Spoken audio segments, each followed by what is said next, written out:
E se eu te disser que Deus não muda a resposta para sua oração, mas que Ele pode mudar o seu pedido, você acredita? Pois é, o problema não é porque Deus não ouve o seu pedido. O problema é que muitas vezes você ainda não é a pessoa que sabe o que de fato pedir para Deus. E isso não é sobre falta de fé da sua parte, mas é sobre maturidade. Porque existem pedidos que até parecem certos no nosso ponto de vista, mas ainda nascem de um lugar ferido dentro da nossa alma, de carência, de pressa, da comparação, da necessidade de se sentir suficiente ou reconhecida.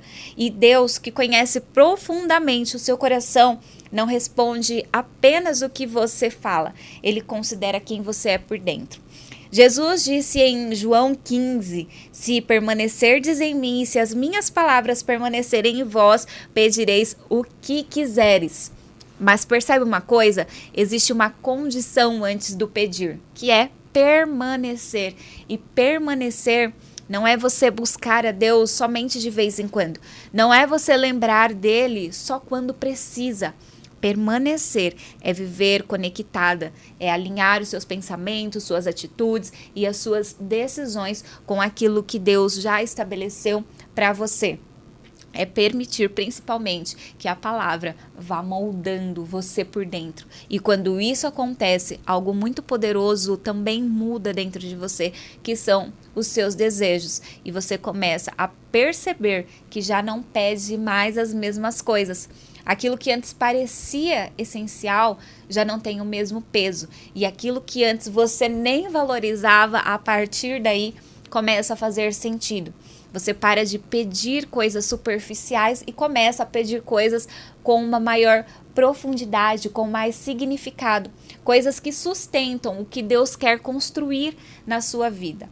Trazendo para os dias de hoje, quando uma mulher amadurece, ela não pede apenas provisão, mas ela pede sabedoria para administrar o que Deus tem colocado nas suas mãos. Ela não pede só oportunidades, mas ela pede estrutura emocional para sustentar aquilo que vier. Você percebe que é uma troca, né? Aquilo que antes não fazia sentido, agora passa a ser alinhado com o teu propósito.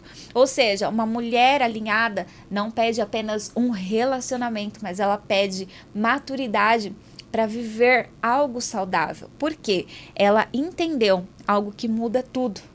Receber sem estar pronta pode ferir muito mais do que abençoar. Quantas mulheres você já viu que receberam algo que pediram, mas não conseguiram sustentar?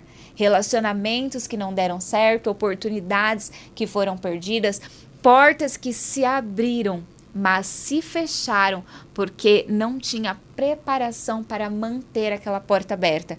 E não foi falta de bênção, foi falta de preparo. E é por isso que muitas vezes Deus não muda a resposta para a sua oração, mas Ele muda quem você é. Ele trabalha o seu interior, ajusta as suas intenções, fortalece a sua estrutura até que o seu pedido esteja alinhado com o propósito. E quando isso acontece, a resposta deixa de ser um peso e passa a ser um presente que você consegue viver, porque Deus não atende os seus caprichos, mas Ele responde à oração que está alinhada com o propósito dele para a sua vida. Para você que ainda não me conhece, eu me chamo Elienay Moriá e todos os dias às 7 da manhã eu trago aqui uma mensagem sobre fé e espiritualidade. E se esse tipo de mensagem faz sentido para você, já se inscreve aqui no canal e ativa o sininho para não perder nenhum dia daqui para frente. Que Deus abençoe o seu dia. Até amanhã.